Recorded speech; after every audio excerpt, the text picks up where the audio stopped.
ভালো করে বুঝবেন। এক নম্বর কাজ হলো, যেহেতু এটা মহিলা মাদ্রাসা, মহিলা মাদ্রাসায় ছোট ছোট বাচ্চারা, মেয়ে বাচ্চারা পড়ে, ছেলে বাচ্চারা পড়ে। এই ছোট ছোট বাচ্চারা একসঙ্গে একজন আলেম হবে, একজন আলেমা হবে, একজন হাফেজ হবে, একজন হাফেজা হবে, সব তো হয়ে যাবে। কিন্তু সর্বপ্রথম কাজ হলো, আমি বাবা হিসেবে আমার পরিবর্তন হইল 5 ওয়াক্ত নামাজ আমি জামাতের সঙ্গে করব। এটা আমার বাবা, আমি বাবা হিসেবে আমার দায়িত্ব।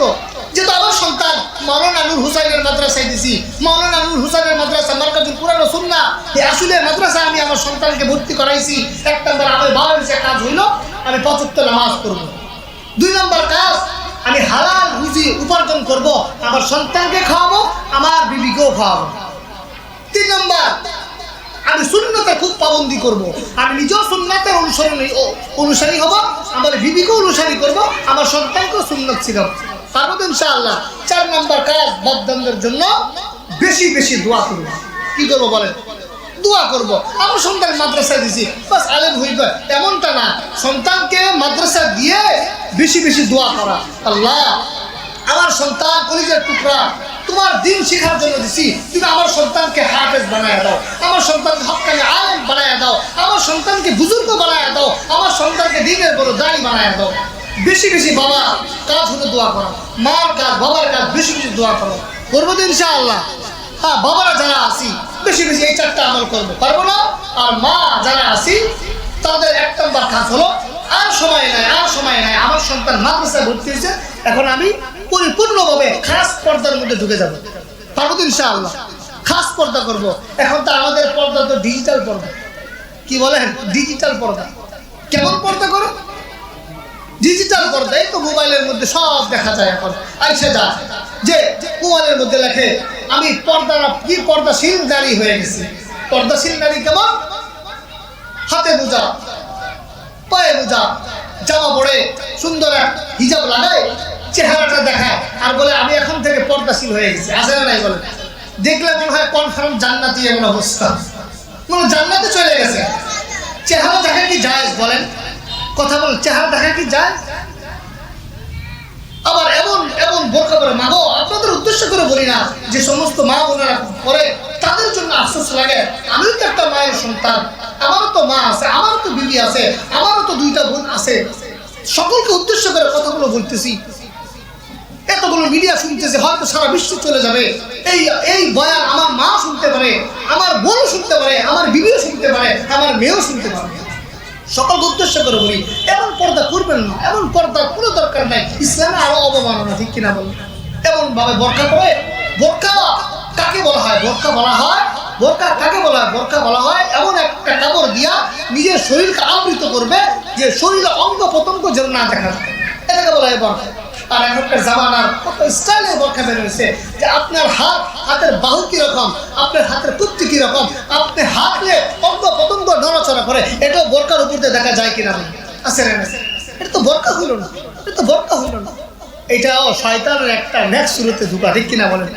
বোরকা পরবো, সাহাবে একরাম জামানা সাহাবিয়ারা যেরকম ভাবে বোরকা পরছেন, আম্মা জান আয়েশা যেরকম বোরকা পরছেন, খাদিজা কুবরারা যেরকম ভাবে পর্দা করছেন, ওই রকম পর্দা হযরত ফাতেমার মতো পর্দা করব তো ইনশাআল্লাহ আমরা।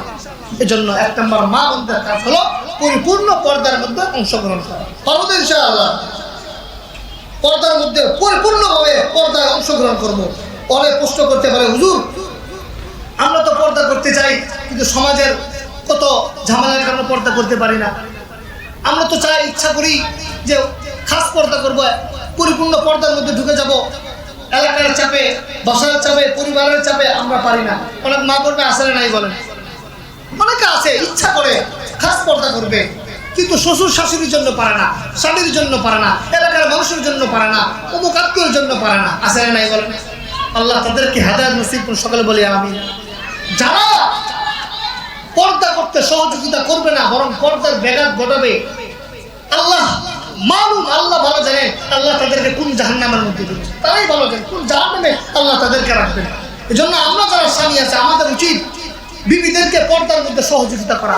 আমরা যারা বাবা আছে, আমাদের উচিত আমাদের মেয়েদেরকে পর্দার মধ্যে সহযোগিতা করা।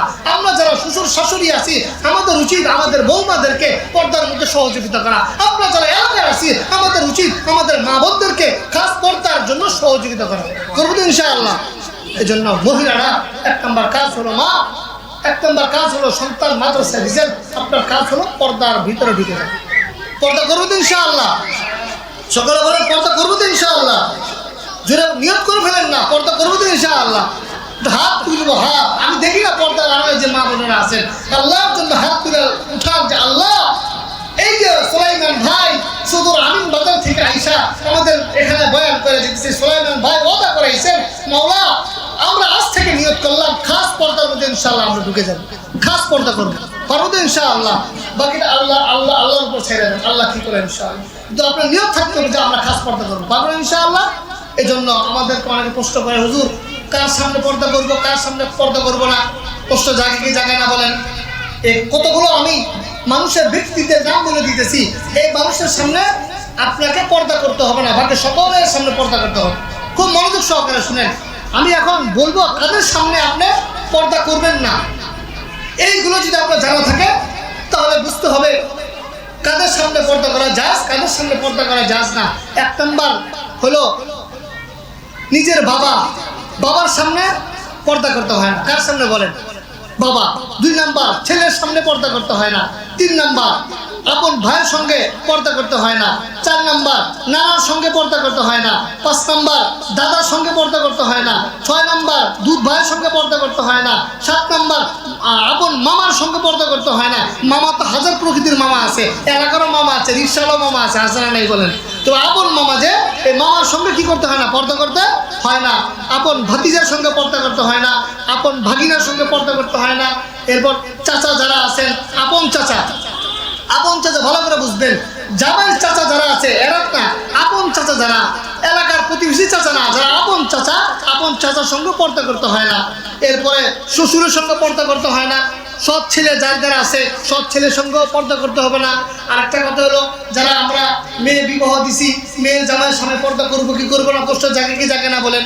এই মেয়ের জামাইয়ের সামনেও আমরা পর্দা করবো না, মেয়ের সামনের সামনে আমরা যাবো। তবে হ্যাঁ, এই যে কয়েকটা শ্রেণীর কথা বললাম, প্রায় 14-15টা লোকের সামনে বললাম, এই লোকেদের সামনে আমাদের পর্দা করতে হবে না। বাকি দুনিয়ার যত মানুষ আছে সব মানুষের সামনে পর্দা করতে হবে। আমি কথাটা বুঝাইতে পারলাম ভাই? ও মা, আমি কথাটা বুঝাইতে পারলাম কিনা? এই যে 14-15 জনের নাম বললাম, এদের সামনে পর্দা করতে হবে না। বাকি সকল যারা মানুষ আছে তাদের সকলের সামনে পর্দা করা ফরজ। হুকুমকার বলে কথা বলে, হুকুমকার আমি আল্লাহর জন্য পর্দা করবো, এতে যদি আমার স্বামী নারাজ হয় কিচ্ছু আসে যায় না। আল্লাহর জন্য পর্দা করবো, আমার বাবা যদি রাগ করে কিচ্ছু আসে যায় না।